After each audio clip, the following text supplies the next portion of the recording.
ಆರಂಭ, ಒಂದು ನಾಗರಿಕತೆಯ ಆತ್ಮ. Voice over. ವಸಾಹತು ಎಂದು ಕರೆಯುವ ಮೊದಲು, ಸೀಮೆಗಳು, ಧ್ವಜಗಳು, ಬಂಧನಗಳ ಮೊದಲು ಸ್ವತಂತ್ರವಾಗಿ ಉಸಿರಾಡುತ್ತಿದ್ದ ಒಂದು ನಾಗರಿಕತೆ ಇತ್ತು, ಭಾರತ. ತಮ್ಮನ್ನೇ ಪೋಷಿಸುತ್ತಿದ್ದ ಹಳ್ಳಿಗಳ ನಾಡು, ಜಗತ್ತನ್ನು ಉಡಿಸುವ ಹತ್ತಿ, ಯುರೋಪ್ ಕಲಿಯುವ ಮೊದಲು ಉಕ್ಕು ತಯಾರಿಸಿದ ಭೂಮಿ, ಸೈನ್ಯಕ್ಕಿಂತ ದೂರ ಪ್ರಯಾಣಿಸಿದ ಜ್ಞಾನ. ಭಾರತ ಮೌನವಾಗಿರಲಿಲ್ಲ, ಭಾರತ ದುರ್ಬಲವಾಗಿರಲಿಲ್ಲ, ಭಾರತ ಜೀವಂತವಾಗಿತ್ತು. ಆದರೆ ಇತಿಹಾಸ ಬದಲಾಗಿದೆ, ಗುಡುಗಿನೊಂದಿಗೆ ಅಲ್ಲ, ಹಡಗುಗಳೊಂದಿಗೆ.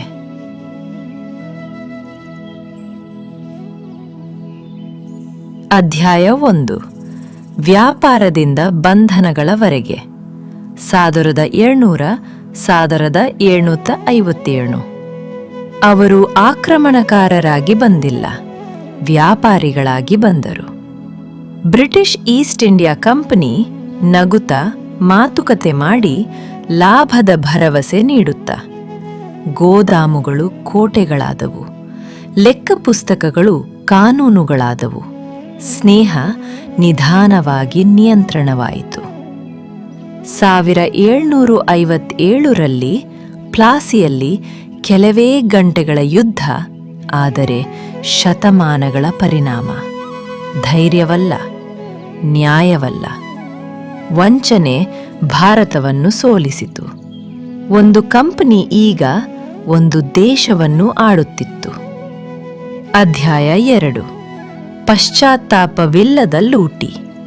1757ರಿಂದ 1756. ತೆರಿಗೆ ಹೆಚ್ಚಿತು, ಬೆಳೆ ನಾಶವಾಯಿತು. ಪ್ರಕೃತಿಯಿಂದ ಅಲ್ಲ, ವ್ಯವಸ್ಥೆಯಿಂದ. ರೈತರನ್ನು ಆಹಾರವಲ್ಲ, ನೀಲಿ ಬೆಳೆ ಬೆಳೆಸಲು ಒತ್ತಾಯಿಸಿದರು. ನೇಕಾರರು ನಿರಾಶೆಯಲ್ಲಿ ತಮ್ಮದೇ ಮಗ್ಗಗಳನ್ನು ಮುರಿದರು. ಸಂಪತ್ತು ಭಾರತದಿಂದ ಹೊರಹೋಯಿತು, ಬಡತನ ಒಳಹೊಕ್ಕಿತು. ಬರಗಳು ಲಕ್ಷಾಂತರರನ್ನು ಕೊಂದವು, ಧಾನ್ಯವನ್ನು ಲಾಭಕ್ಕಾಗಿ ರಫ್ತು ಮಾಡುತ್ತಲೇ. ಇದು ದುರುಪಯೋಗವಲ್ಲ, ಇದು ಆರ್ಥಿಕ ಶೋಷಣೆ. ಆದರೆ ದಮನಕ್ಕೆ ಒಂದು ಶಾಪವಿದೆ, ಅದು ಪ್ರತಿರೋಧವನ್ನು ಹುಟ್ಟುಹಾಕುತ್ತದೆ. ಅಧ್ಯಾಯ 3. 1857. ಭಾರತ ಕಿರುಚಿದ ವರ್ಷ. ಒಂದು ರೈಫಲ್ ಗುಂಡು, ಅವಮಾನದಿಂದ ಲೇಪಿತ. ಅದು ನಂಬಿಕೆಯ ಆಳವಾದ ನರವನ್ನು ತಟ್ಟಿತು, ಮರೆಮಾಚಿದ ಕೋಪವನ್ನು ಹೊತ್ತಿಹಾಕಿತು. ಸಿಪಾಯಿಗಳು ಬಂಡಾಯವೇಳಿದ್ರು, ರೈತರು ಸೇರಿದ್ರು, ರಾಣಿಗಳು ಕುದುರೆ ಏರಿದ್ರು.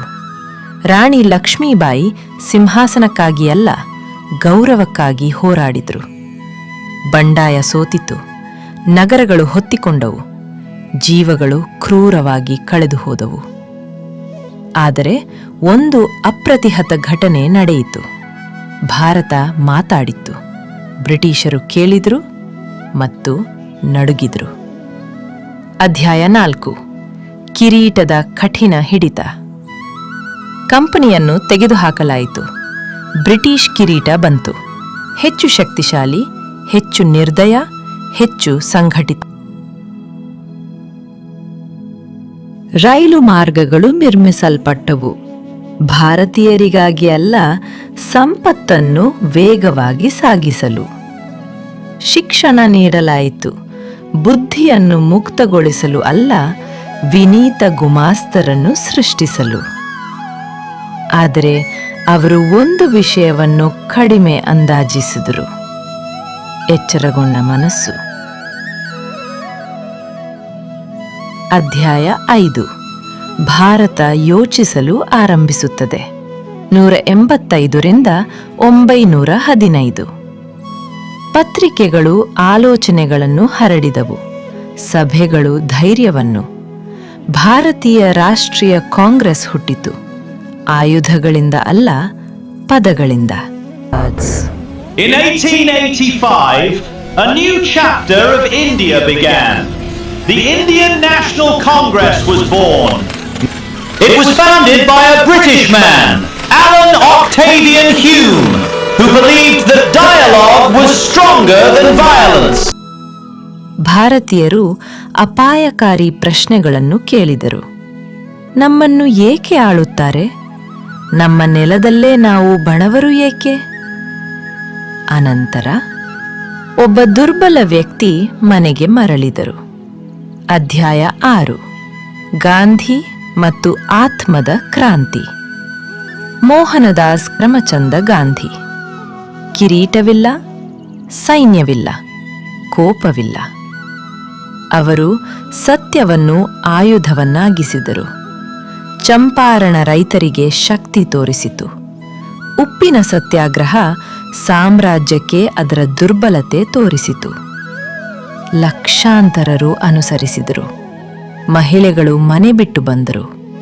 ಬಡವರು ಎತ್ತರವಾಗಿ ನಿಂತರು. ಭಯ ನಿಧಾನವಾಗಿ ಮಾಯವಾಯಿತು. ಅಹಿಂಸೆ ದುರ್ಬಲತೆಯಲ್ಲ, ಅದು ನೈತಿಕ ಧೈರ್ಯ.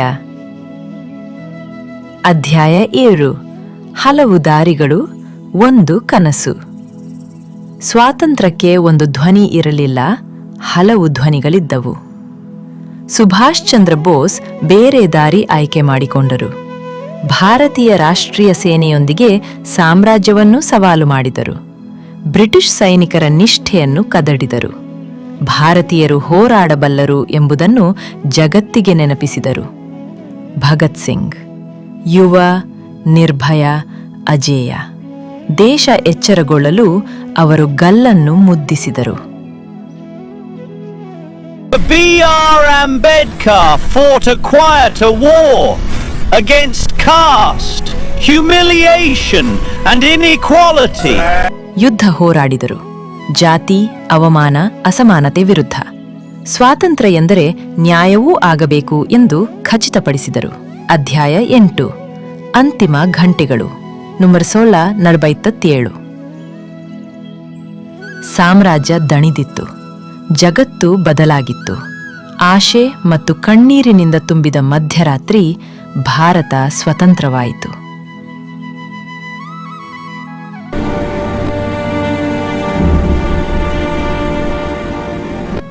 On a midnight filled with hope and tears, India became free. ಆದರೆ ಸ್ವಾತಂತ್ರ್ಯ ಗಾಯಗೊಂಡು ಬಂದಿತು.